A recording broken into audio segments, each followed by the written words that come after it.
and I was sleeping in my office. It was hard when just over 3 years ago, in the Penobscot building in Detroit, Michigan, where I was operating my business, and I fell on some hard times. It was hard coming into the lobby, and the security said, "Excuse me, Mr. Brown, can we see you for a moment?" And I said, "Yes," and I walked up to the counter, and he gave me an envelope. And he said, "Would you mind reading it here?" And I opened the envelope, and the envelope was from management that said, "This is an office tower. It's not a hotel. Please do not sleep in your office." And I said, "Excuse me, sir." I said, "I just work long hours in creating my business. I'm an entrepreneur. And right now things are bad for me, but they're not going to be this way always. I'm not trying to make this my home." And it was hard coming through the lobby. And sometimes they would laugh. There's a guy talking about becoming successful. And look at him. He's bathing in the bathroom upstairs on the 21st floor. He sleeps on the floor. Him and 2 other dreamers up there. Look at him.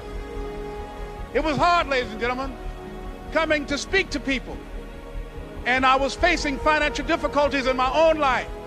I was behind on my bills and my dreams, and I'm saying to them, you can live your dream. It was hard, ladies and gentlemen. It was very difficult to pick myself up each day believing that I could do it. There were times that I doubted myself. I said, "God, why is this happening to me? I'm just trying to take care of my children and my mother. I'm not trying to steal or rob from anybody. Why did this have to happen to me?" It was rough when I lost my job, and I could not find a job. It was humiliating and embarrassing, borrowing money, and then I couldn't pay the money back when I told them I would. That's rough.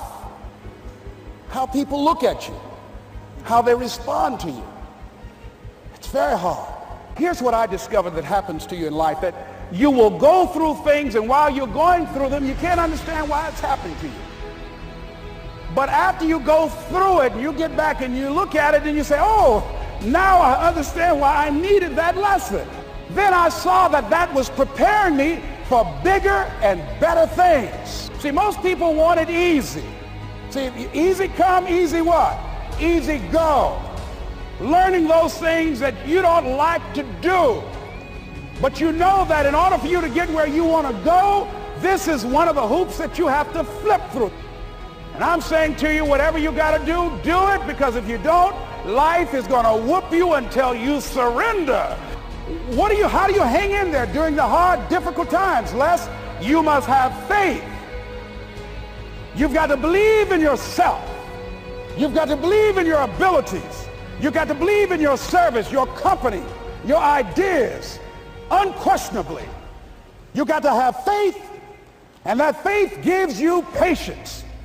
That is not going to happen as quickly as you want it to happen. A lot of things are going to happen that will catch you off guard. And so therefore you've got to deal with and handle it as it comes. And not only that, but that faith and patience drives you into action. You've got to keep moving. By continuing to push forward, by continuing to run toward my dream, that one day I would have my own talk show. It's a long shot, ladies and gentlemen, from Liberty City, an abandoned building on a floor, never knowing my mother or father. It's a long shot. Being here with you today in this dome in Atlanta, it's a long shot. My mother used to say, birds of a feather flock together. If you run around with losers, you will end up a loser. It's necessary that you get the losers out of your life if you want to live your dream. Ask yourself the question, the people in my life right now, are they contributing to my growth and development? Are they making me a better person? Is it making me stretch mentally and emotionally and spiritually? Is it getting the best out of me? See, this is the only life you've got. That you get the energy drainers out of your life, people who don't want anything, people who are not striving, people who are not challenging themselves, people who aren't growing, people who have stopped dreaming. It's necessary that you align yourself with people and attract people into your business who are hungry, people who are unstoppable and unreasonable, people who are refusing to leave life just as it is and who want more.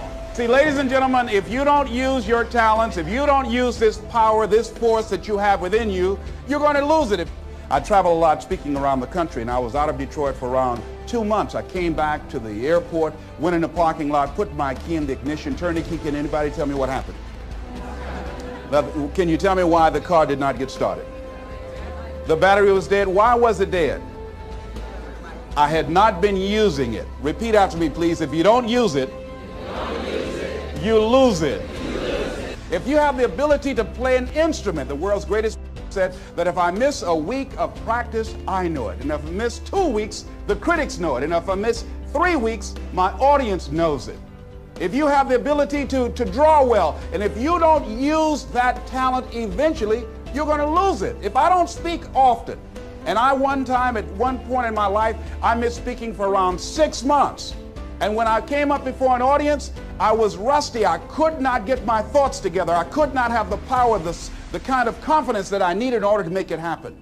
So whatever you want to do, whatever idea that you have, the longer that you're sitting on that idea, you are either creating or you are disintegrating. If you're not using it, your skills are diminishing every day. I was on a television program the other day. A lady called in and she said, there's something I'd like to ask you. And I said, what is it? She said, well, I have this thing I want to do, but I've been unemployed. I lost my job for 2 years. I haven't been able to find a job. I don't have the money and I don't have the contacts and I really don't know what to do. I said, excuse me. I said, the fact that you don't have the money or the contacts really is not the issue. I said, what's the real issue? She said, what do you mean? I said, what's stopping you from doing what you want to do? She said, well, I don't know. I said, but if you did know, what would your answer be? She said, well, I think maybe I'm afraid. I said, what are you afraid of? Maybe I might fail. See, a lot of people allow fear to stop them from living their dream. Answer your calling. Whatever you're called to do, don't count yourself out. Don't say, I can't do that. You're bombarded with negative stuff every day that beats you down, and you will find yourself unconsciously engaged in self-destructive behavior. If you don't program yourself, life will program you. It's got to be your passion. You got to love it, ladies and gentlemen. You got to love it. It's got to be what you are supposed to do. You want to sing, and even though they want to invite you to Carnegie Hall, you're going to sing to anybody that listen to you, including singing to yourself. I used to talk to my plants when nobody else would listen to me. You're supposed to build something, you're supposed to create something. I don't know how to do it. Learn. Do whatever is required. Just go out there. It's possible you can get what you want. It's necessary. If you want it, you got to go into action. You got to be willing to experiment. You got to be willing to fail and to succeed. You got to be willing to form and to develop new relationships. It's you, it's on you. You got to make that happen. Nobody's going to bring it to you on a silver platter and say, here's your dream manifested. No, it's hard. Yes, it's hard. It's difficult. Yes, right. And it's worth it. It's difficult and it's challenging for kids right now.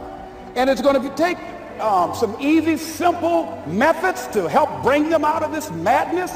Let's look at where we want to go. What is it that we want to produce? What is it that we want to create for our young people? What kind of world are they going to be in? And as we think about that, as we begin to use our collective will and genius and resources, it's possible that we can create an educational system that not only will test their minds with information and facts and figures, but will teach them how to think and be creative. And what does it mean to be a human being and to value human life? And how do you make relationships work? How do you bounce back from adversity? It's possible that we can give them a curriculum that will give their lives a sense of purpose and direction and meaning and teach them how to begin to know and operate on a higher level of being, where they become assets to our society rather than liabilities. What if we leave here with that kind of consciousness that it's possible, as opposed to saying we have to write this generation off, that it's possible that we were born for such a time as this and that, that maybe someone here has the idea or the method or some plan of action or an approach that can resolve many of the problems that we're facing with young people today. Whatever we have to do to save our children, it's worth it. So that brings me to the final step. that it's necessary for us to begin to look at the future and know that it's possible that we can have our dream. Yes, it is. Other people have done it, then we can do it. We fail a lot of times. Well, a lot of other folks failed, and eventually they came back and they succeeded. So it's possible we can have what we want. And we know that we want to get it. It's necessary that we align ourselves with people that think like we do. It's necessary we get negative, do-nothing people out of our lives. It's necessary we never stop learning and growing and developing ourselves. It's necessary that we never give up. We know that it's you, it's me. It's being responsible for our stuff and deciding that we're going to keep on keeping on, and that we're going to find a way to win or find a way to make it happen. And we know it's hard. It's not going to be a picnic. And we've all had experiences where we were working on something and we knew it was possible. And we did those things that were necessary to bring it into a reality. We took the responsibility to make it happen. Other people couldn't see it. A lot of people didn't believe it. You were attacked. You were criticized. People were opposing you, but you kept on doing it. It was hard. It was rough. It was difficult. But to you, it was worth it. And eventually you got to a level you know, can nothing stop me now. I'm on the move. Don't stop running toward your dream.